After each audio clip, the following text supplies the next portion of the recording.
sending a shower of bullets out of the window. One man was hit and rushed to the hospital. The car was abandoned a few blocks away. An automatic gun left on the front seat. No arrests at this hour. And police say a dice game gone bad led to a shooting in Brewery Town. News 10 on the scene at 30th near Girard. One man was shot in both legs. He was taken to a hospital where he is in stable condition. All police have to go on is the nickname of a suspect. The family of the children who fell victim to a hit-and-run driver speak out tonight. News 10 was first on the scene last night as rescuers rushed to try to save the youngsters. They were thrown from their car when someone driving more than 100 miles an hour slammed into them.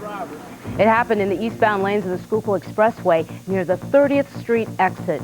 News 10's Doug Shamel is live now at Children's Hospital with the very latest. Doug. Well, we're glad to report that the two little girls here have now been upgraded to good condition, while one of the teenage survivors, 17-year-old Naya Osbe, is still in critical condition next door at the University of Pennsylvania Hospital. But the driver of the car, Camilla Royster, has been released, and tonight we spoke with her family.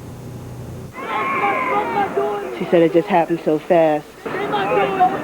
It was all a horrible blur, and Bernadette Okitis says her niece, Camilla Royster, remembers little as she was driving the 5 others along that fateful stretch. She thought she saw someone coming behind her driving really fast. She thought they would, go around them, but he hit her from behind, and they went into the barrier. Bernadette says she is devastated to learn little 2-year-old Naz Osbe has died. Her niece used to babysit him. Investigators continue to go over the GMC Jimmy, rear-ended Tuesday night on I-76 by a hit-and-run vehicle. Perhaps it left behind some telltale paint. There are specific colors to specific makes and models, but if the lab has the capability to do that, then we have a good chance of retrieving that vehicle also. But they know the odds of that are not great. Someone please come forth and give some information to the police, or if you're the person that did it, take the responsibility and just turn yourself in. Now, witnesses originally described that other vehicle as a dark-colored GMC four-wheel drive, but tonight police investigators tell us they are now not sure if that is accurate. Live in University City, I'm Doug Shamel, News 10. The local debate rages on tonight over an abused 20-month-old baby and whether he should be taken off life support. His mother, Jackie Allen, was in Delaware County Court today trying to keep custody of her son. County officials want to win custody of Sharon Lewis and then ask permission to take him off a ventilator. Doctors say he will never recover from his injuries. Sharon's father, Ronald Lewis, is accused of attempted murder for allegedly shaking the boy so violently that he is blind, deaf, and unable to swallow on his own. The judge is expected to make a custody decision soon. There has been a mysterious death tonight in a New Jersey jail. A man in custody in Bridgeton Township collapsed. 33-year-old Brian Simmons was rushed to the hospital, but it was too late. There's no word yet on what caused his death. Tonight, dozens of antique gates stolen from homes around Philadelphia are back with their rightful owners. News 10 tonight in North Philadelphia, where theft victims reclaim their wrought iron gates and grates. City police recovered the stolen gates back in March. The FBI was called in because the expensive gates were being resold at auctions out of state. And tonight, the amazing story of how a kidnapped man escaped from the trunk of his own car. Steve Maestri is lucky to be alive. Last night, 4 masked men with guns forced their way into his Kensington row home. They tied up his wife, ransacked the house, and took some jewelry. The robbers then hit Maestri over the head, threw him into the trunk of his own car, and drove to his store. But Maestri foiled his captors by jamming the trunk lock, keeping the kidnappers away from him. Once I heard the sirens and the helicopter, I knew that they was around, so then I just started kicking the seat so I could get out. I kick with both feet, I push with my hands, I try as much as I could just to pop it out of place. It worked. Maestri was treated for head injuries. His wife and 2 children were not harmed. A history-making event tonight in the crisis in Kosovo. Yugoslav leader Slobodan Milosevic has been indicted for crimes against humanity. The United Nations warrant accuses Milosevic of being a war criminal. He and 4 others in his government are accused of ethnic cleansing in Kosovo. The UN claims Milosevic is responsible for more than 5,000 executions. These are the types of incidents NATO has been investigating, massacres of civilians. An international warrant will be issued for the arrest of Milosevic, but he will likely not be immediately arrested. The parents of one student killed in the Columbine High School massacre are filing a $250 million lawsuit. The family of Isaiah Scholes is suing the parents of the gunmen, Dylan Klebold and Eric Harris. The Scholes attorney claims the killers could not have accumulated their weapons without negligence on the part of their parents. 15 people, including the gunman, were killed in the April 20th tragedy. Former fugitive Ellen Devers talks to News 10 not about the kidnapping charges that brought her home, but rather about her children at the center of the controversy. Yesterday, Dever to the FBI in Chester County went. Dever fled to Switzerland with her daughters, Genevieve and Sarah, nearly 2 years ago. Her millionaire ex-husband, Bipin Shaw, had joint custody of the girls. His private detectives brought them home to Rosemont last month. Today, News 10's Matt Stevens caught up with Dever, who said she's barred from speaking to her two daughters. Well, of course, I'm worried about them, and I know they would like to speak with me. I've heard, and so I'm very, very worried, and that's why I came back. Dever faces 2 felony charges in the case. Listen to this, parents. How about a tax credit for the money you spend on your child's education? That'd be nice. It's a bill proposed in Delaware right now. Expenses could include tuition, educational computer software, books, and even transportation. Families with an annual income of $75,000 could get back $3,000 from the state. The reimbursement goes down as income goes up. The Franklin Institute is looking more like something out of a Nancy Drew novel. The newest exhibit, Who Done It? The Science of Solving Crime, made its debut tonight. Mystery, crime, and intrigue lures museum visitors to try their hand at solving crime. The exhibit is complete with an elaborate life-size crime scene. Racy pictures turn the royal flush into a royal blush. See how pictures published in a tabloid have cast a cloud over the final weeks of a British royal engagement. Want to be behind the wheel of something large and luxurious? We'll take you on a tour of a mega truck. Plus, knew that literally God had chosen her to be with us. And a little girl found abandoned in a stairwell gets a second chance at life. Find out how destiny brings her to a new family. Just ahead on News 10. You're watching News 10 at 11. Maybe they'll live happily ever after, maybe. But for now, there's a royal blush at Buckingham Palace. A British tabloid has published a topless photo of Prince Edward's bride-to-be. The revealing photo of Sophie Rhys-Jones was taken during some horseplay 10 years ago when someone pulled up her shirt. Sorry, we can't show it to you. One newspaper quotes Rhys-Jones as saying, "The picture has ruined her engagement. She and Prince Edward are supposed to marry next month." The palace has filed a formal complaint against the Sun newspaper, and in response, the Sun's editor has released this statement saying, quote, "It's clear to me that we have caused great distress. I have therefore decided to apologize."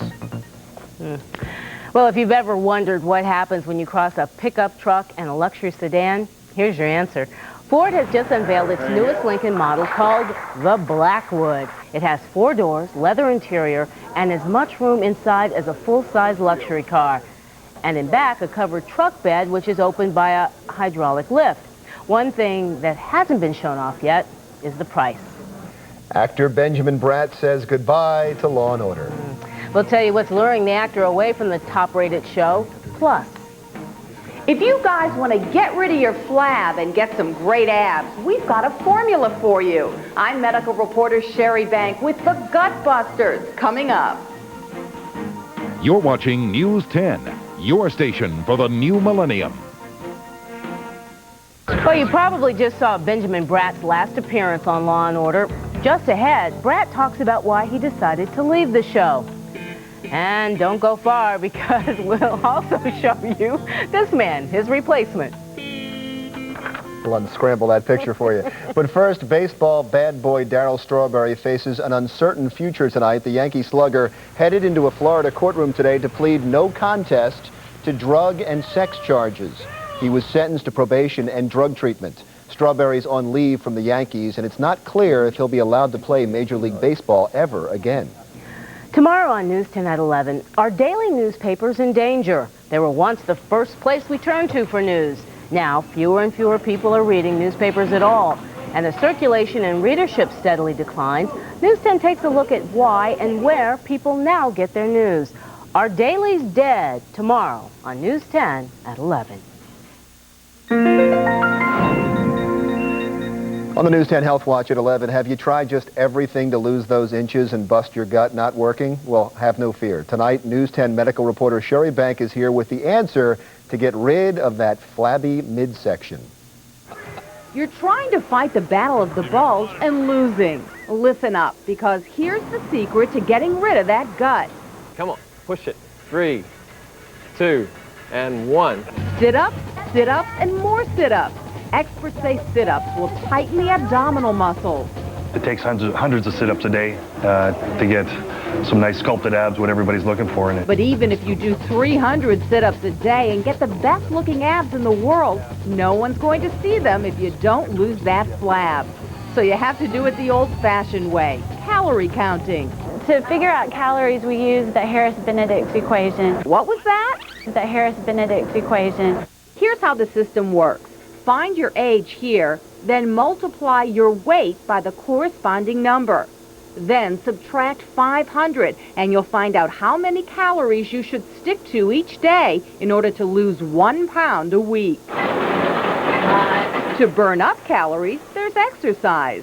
You can do anything. You know, playing golf is going to burn calories, especially if you carry your bag and you walk. Walking, jogging. The intensity of the exercise is going to dramatically affect how many calories you burn. You can also try strength training once your doctor gives the okay, because a lot of experts believe once you build muscle, that muscle helps you burn more calories all day long, even when you're not working out. Sherry Bank, News 10. Now a story that started tragically but ends wonderfully. News 10's Tracy Davidson has the story of a gift of love.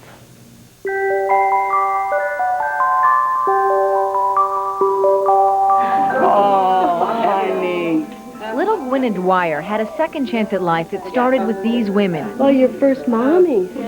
Perfect strangers. She almost didn't get that second chance.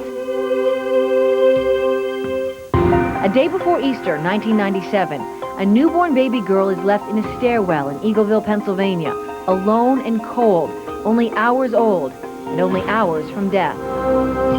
It was naked with like a blanket underneath with like a blue cap. Yes. At Montgomery Hospital, nurses nicknamed her Baby Bunny Doe for Easter. We put her in bunny outfits, we held her, we cuddled her, we rocked her. Her first 3 days she was loved. That there were people, total strangers to her, that loved her. But while the search for the mother goes on, Bunny Doe is doing fine. When I heard the report, I was driving by myself and I said out loud in the car, I said, that baby's going to find Gail. At the time, Tim and Gail Dwyer had 2 children, both girls, and have loved many foster children over the years. Tim's instinct about Baby Bunny Doe and destiny were right on. Monday morning, we were sitting at the table here and the phone rang. The County Office of Children and Youth called, asking if they could care for the newborn. Just to know that she cried for so long and nobody held her. The Dwyers named the little girl Gwynna, a name taken from a storybook. Loving her was the easy part, but there were challenges. Little Gwynna, as tiny as she was, seemed to be having nightmares. She'd be like flapping her arms like she was falling backwards and no one was catching her. Tim thinks it may be because no one was there to catch or rescue Gwynna when she was born. Midwives, when they're attending a birth, they don't call it delivering a baby, they call it catching a baby. Was she caught? What was her natural mother going through? Gwynna may never know why she was given a second chance. I'm just so grateful to her birth mother for loving her enough to put her somewhere where somebody would hear her. How incredible it seems that she came to this, an adopted precious 2-year-old. The stairwell was not her destiny. We all have the opportunity to change lives. Few of us act. But the Dwyers have the courage and the love to offer a second chance at life. With a great big hug. Of course we'll tell her about it because it's part of who she is and who she will be, you know, and where she came from.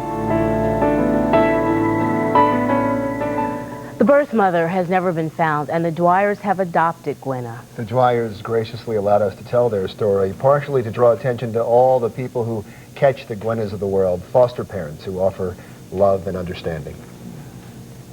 What a wonderful story. And John, I think, has a wonderful forecast for us heading into the first big weekend of summer, unofficially. Yes, on the unofficial start of summer, I think another nice gift by Mother Nature. Let's check out our WeatherNet sites and see what's going on. Eisenhower Middle School coming in with 74 degrees for the afternoon high. It's 58 degrees right now, and our WeatherNet site sponsored by our good old folks hanging out at Pico, supplying the juice. The official high today was 77 degrees. We're sitting at 63 right now, low this morning 54 degrees. You're going to love it. You're going to love this weekend forecast. Temperatures right now, upper 40s in the Poconos, kind of cool. Lower 60s, Delaware Valley. Upper 50s, Lehigh Valley. Lower to mid 60s down the shore. Satellite indicating clouds over us right now, or a good deal of clouds. Some breaks in the cloud cover as well. And we will see some clouds tomorrow morning. Look at the future weathercast put out by the Adonis computer model. Tomorrow morning, some clouds, and then that high begins to build in. Storm system sitting along the Carolina coast. Not going to make it up the coast, heading out to sea. The high builds in, morning clouds, and then sunshine for the afternoon. A nice day, temperatures in the 70s, mid-70s, and then this high, winds out for Friday. More clear skies or sun mixed with clouds. Temperatures at least hitting 80 degrees for Friday. And as we move into your weekend, look at this, as we head down the shore for Saturday, temperatures, Jersey Shore mid-70s, Delaware beaches upper 70s. Sunburn index will be moderate for Saturday. Sunday, even nicer. Temperatures in the low 80s, Jersey beaches, mid-80s, Delaware beaches. Mostly sunny skies, burn index will be high. And down the shore on Monday, still great. Sunny skies, low 80s, Delaware beaches, low 80s.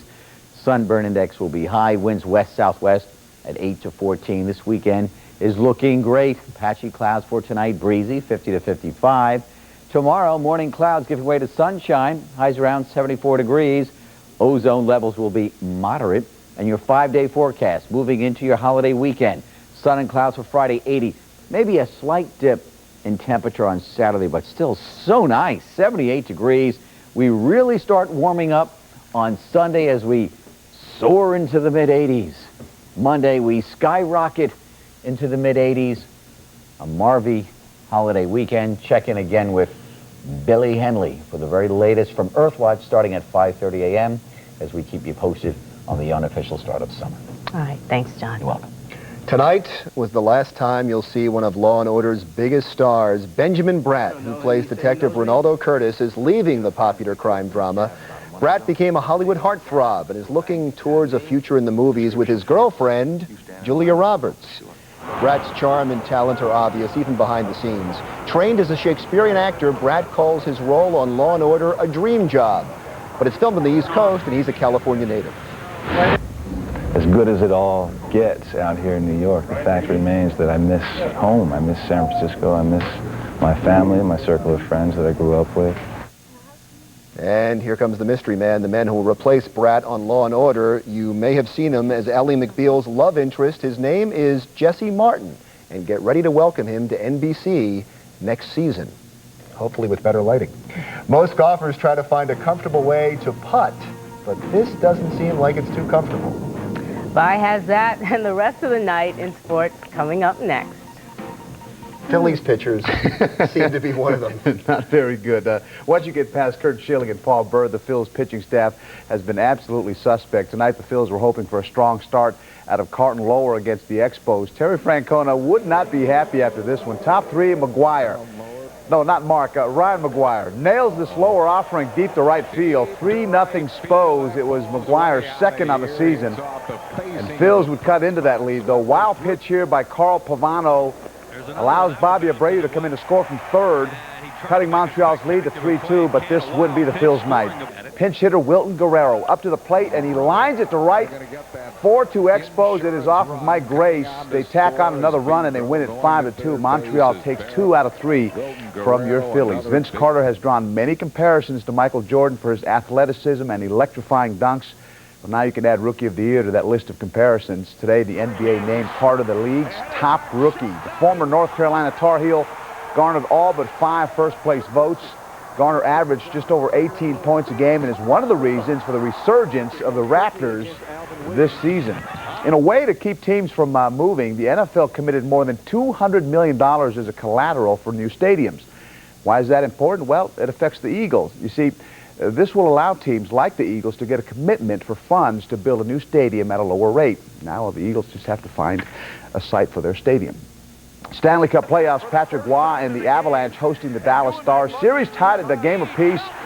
Second period, Stars up 1-0 on the break. Joe Newen died with a pass to Jamie Lagenbrunner. He dents the net. Stars go on to win at 3-0, and they take a 2-1 lead in the series, in their best-of-7 series. Coming up, we stay with hockey, and the Phantoms will tell you how they fared in Rochester. Stay tuned.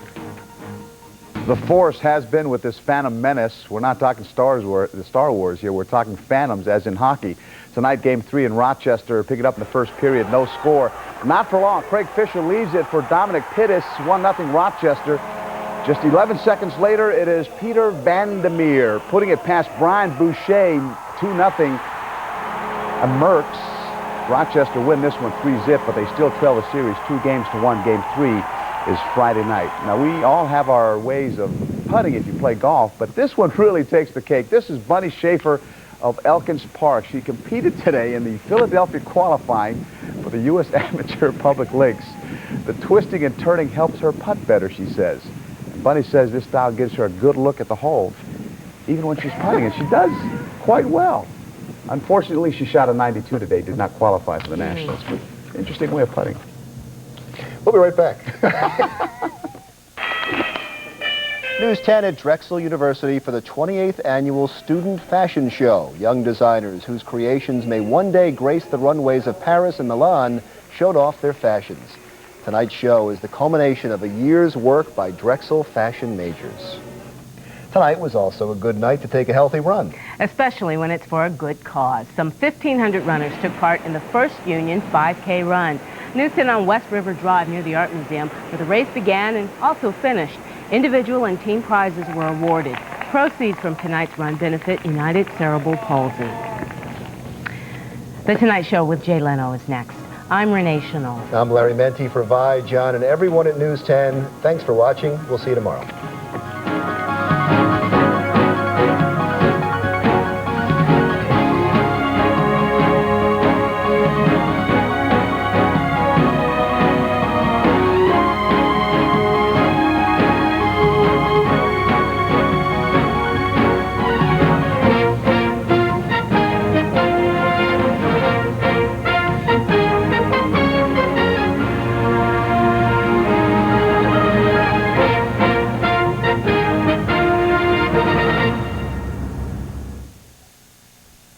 Thanks for watching NBC, America's late night leader. The check's in the mail.